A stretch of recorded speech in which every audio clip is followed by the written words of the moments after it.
बाबू रामस्वरूप को उनके नौकर दरवाजे से चलते चलते बाहर की ओर आते हैं। उनने एक दंत पकड़ रखा है। दंत का दूसरा सिरा उनके नौकर के पास है।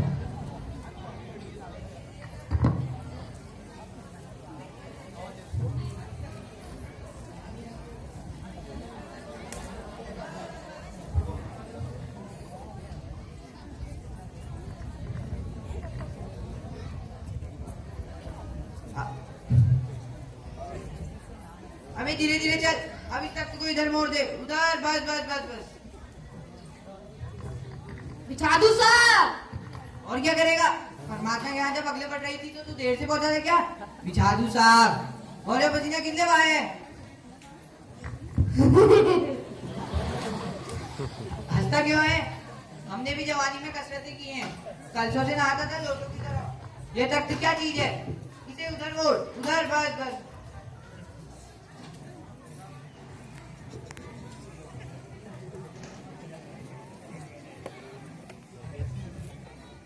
और सुन, बहू जी से दरी मांगला और चद्दर भी, जो कल धोबी के यहाँ से आई है।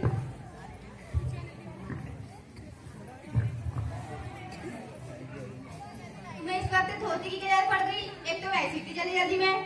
धोती? हाँ, अभी तो बदल कर आए हो। और जाने किस लिए? लेकिन तुमसे धोती मांगी किसने? यही तो कह रहा था रतन। क्यों बे रतन? तेरे कानों में डांट लगी है क्या? मैंने कहा था जो कल धोबी के यहाँ से चद्दर आई है उसे मांगला। अब तेरे लिए दूसरा दिमाग कहाँ से लाऊं? उल्लू कहीं का। अच्छा, जब पूजा वाली कोठरी में लकड़ी के बक्से के ऊपर धुले हुए कपड़े रखे हैं ना, उन्हीं में से एक चादर उठाकर ले आ। और दरी दरी और रखी तो है पड़ी हुई कोने में। सुन सुन और सुन, बहू जी के कमरे से हारमोनियम उठा ला।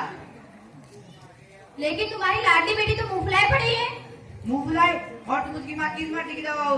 जैसे तैसे करके तो वे लोग हमारी पकड़ना आए हैं। तुम्हारी बेवकूफी से सब कुछ चौपट हो जाए तो मुझे दोष मत देना। तो मैं क्या करूं? साची तस्ले की तो हार गई। तुम्ही ने पाले आकर सर चढ़ाया है। हमारा जमाना अच्छा था। आई पढ़ ली, गिनती सीख ली, ज्यादा हुआ तो इसकी सुबोधनी पढ़ ली। सच बोलूं, इसकी सुबोधनी में ऐसी बातें लिखी हैं तुम्हारी BA की पढ़ाई होगी। मुझे तो आजकल के लक्षण ही अनोखे लगते हैं। ग्रामोफोन बाजा होता है ना? क्यों? दो तरह का होता है, एक मनुष्य का बनाया हुआ, एक भगवान का बनाया हुआ।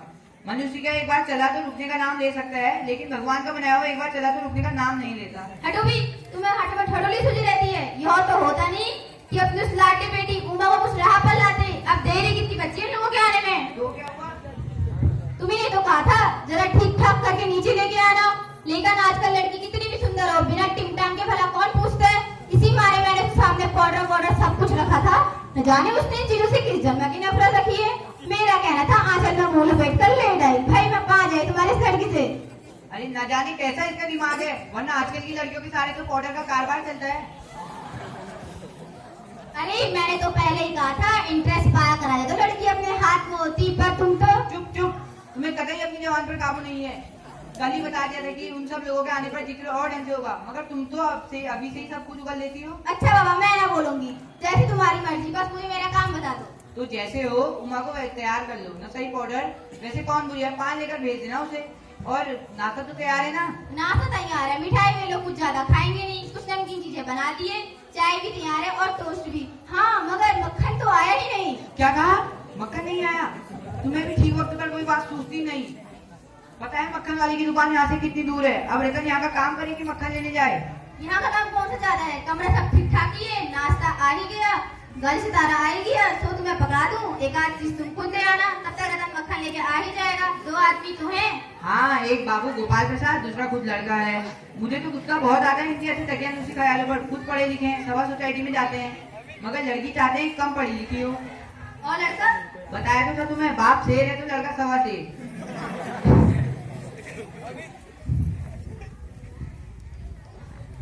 बाबूजी क्या है? कोई आते हैं। अरे ये प्रेमा, वे आ भी गए, जल्दी जाओ। अरे वो बेवकूफ तू गया नहीं अभी तक, इधर इस दरवाजे से, अंदर के दरवाजे से जा।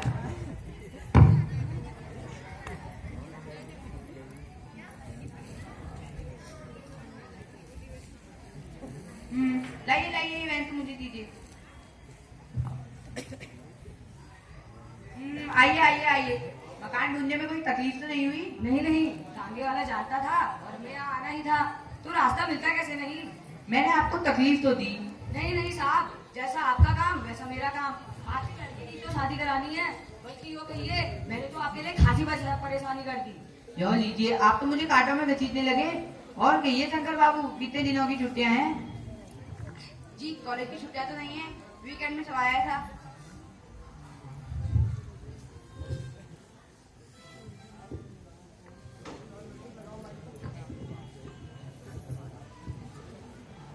आपका कोर्स खत्म होने में कोई साल भर ही रहा होगा। जी यही कोई साल 2 साल। साल 2 साल?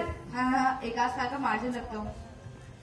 क्या बताओ जनाब, पिछले साल इस शंकर की तबीयत खराब हो गई थी। इन्हें तो इसी उम्र में सारी बीमारियां सताती हैं। एक हमारा जमाना था, स्कूल से आकर दर्जनों कचौड़ियां उड़ा जाते थे और घर खाना खाने बैठते तो वैसी की वैसी।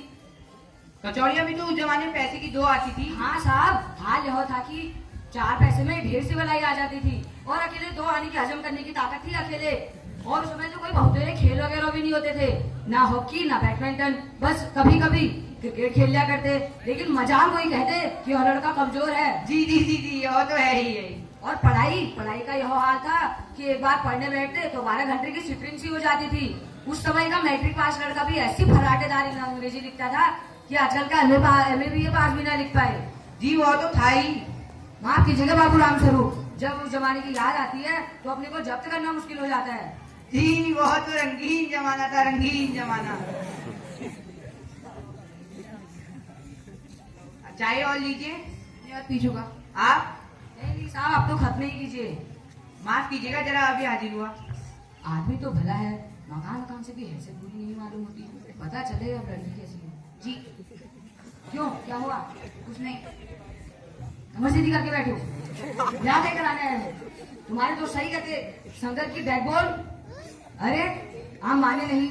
आपको विलायती चाय पसंद है या हिंदुस्तानी? मुझे तो आधा कप दूध और आधी कप चाय दीजिएगा, और हाँ चीनी थोड़ा ज्यादा डालेगा।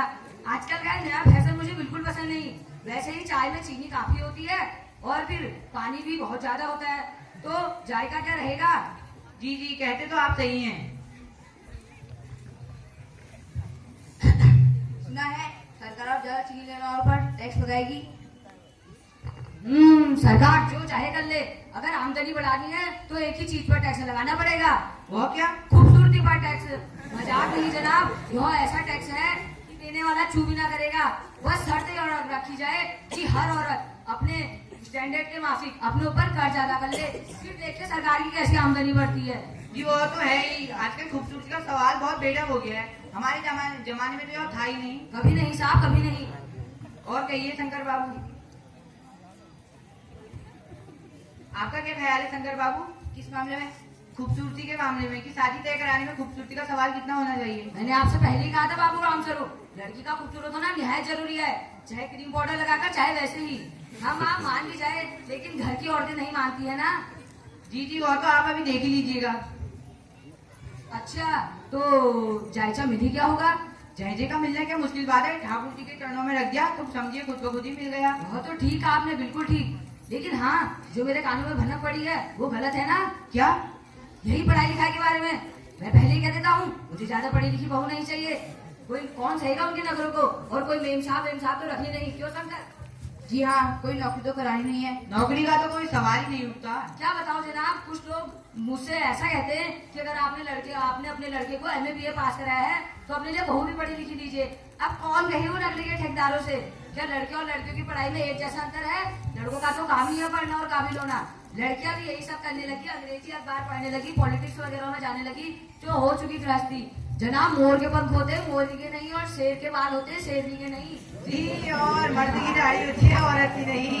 हाँ, कहने का अर्थ सिर्फ यह है कि दुनिया में कुछ ऐसी चीजें हैं जो सिर्फ मर्दों के लिए बनी है, जिनमें से ऊंची तालीम भी एक है। और यही आपकी लड़की है। अरे क्या पानी तो लेना? नहीं, यही आपकी लड़की है। आओ उमा, बैठ जाओ उस तख्त पर।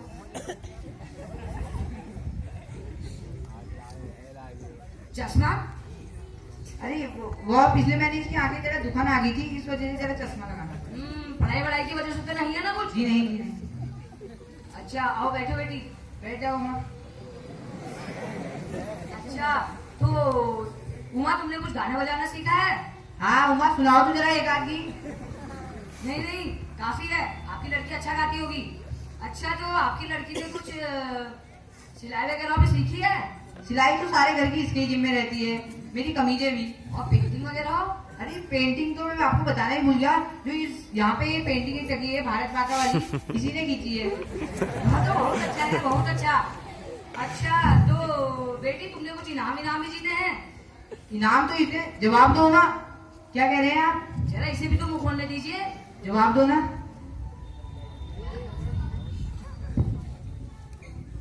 क्या जवाब दूं बाबूजी? जब कुर्सी मेज बिकती है तब दुकानदार कुर्सी मेज से कुछ नहीं पूछता, सिर्फ खरीदार को दिखला देता है, पसंद आ गई तो अच्छा है वरना। अब मुझे कहने दीजिए बाबूजी, ये जो वहाँ से मेरे खरीदार बनकर आए हैं, जरा इनसे पूछिए कि क्या लड़कियों का दिल नहीं होता, उन्हें चोट नहीं लगती? क्या लड़कियों का दिल नहीं होता, उन्हें चोट नहीं लगती? क्या वे बेबस भेड़ बकरियां हैं जिन्हें कसाई अच्छी तरह देखभाल कर? बस हो चुका बाबूराम स्वरूप, आपने मेरी इज्जत उतारने के लिए मुझे यहाँ बुलाया था। जी हाँ, बेइज्जती नहीं होती जो आप इतनी देर से नाश्ता कर रहे हैं। और जरा अपने साहबजादे से पूछिए, ये पिछली फरवरी को लड़कियों के हॉस्टल के इर्द गिर्द क्यों घूम रहे थे और वहाँ से कैसे भगाए गए थे? रुको, लड़कियों के हॉस्टल में? क्या तुम कॉलेज में पढ़ी हो? जी हाँ, मैं कॉलेज में पढ़ी हूँ, मैंने बीए पास किया है, कोई पाप नहीं किया, कोई चोरी नहीं की, मुझे अपने मान का तो ख्याल है। लेकिन जरा अपने साहबजादे से पूछिए, ये वहाँ से नौकरानी के पैरों पकड़कर कैसे भगाए गए थे? उमा उमा बस हो चुका बाबूराम स्वरूप, आपने मेरे साथ दगा किया। आपने बोला कि आपकी लड़की मैट्रिक तक पास है, लेकिन आपकी लड़की ने तो एमए बीए पढ़ा है। झूठ का भी कोई ठिकाना होता है। लाइए मेरी बहन कहाँ है, मैं चलता हूँ। चलो बेटे, गजब हो जाता। जी हाँ जाइए, जरूर चले जाइए, लेकिन घर जाकर यह पता लगाइएगा कि क्या आपके लाडले बेटे की रीढ़ की हड्डी है भी या नहीं, यानी बैकबोन।